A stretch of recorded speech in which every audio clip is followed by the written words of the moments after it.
European Council President Donald Tusk has just issued a list of proposals aimed at reforming the EU in an effort to keep the UK from exiting the EU. Joining us to discuss that list of proposals is Manfred. You're the chairman of the EPP group here in the European Parliament. Mr. Weber, what is your initial reaction to that list of proposals? It's sort of a basis for negotiation, right? We had now years of discussion between Brussels and London, and now it's good to have a base for the decisions in the European Council in 2.5 weeks, though the outcome is positive, and that shows that everybody, Donald Tusk, Jean-Claude Juncker and David Cameron, contributed in a very constructive way in the negotiations. And one of the points is about a safeguard mechanism that would be triggered if there are massive movements of workers inside the EU.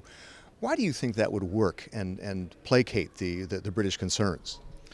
Well, on the one hand, there is a question of fairness inside of the European Union, and the other thing is that we want to defend the idea of the freedom of movement for us inside of a free and open European Union.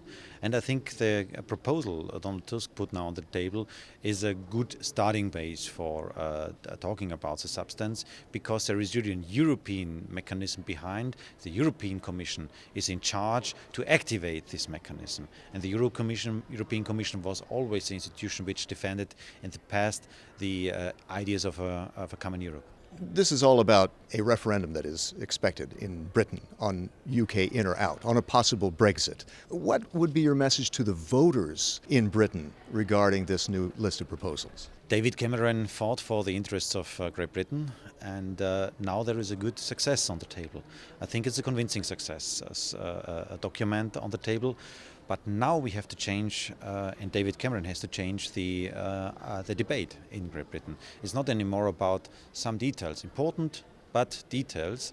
It's now about the general question, whether for Great Britain it's better to be alone in a globalized world, to stay alone in a globalized world, or it's better to be part of a bigger European family.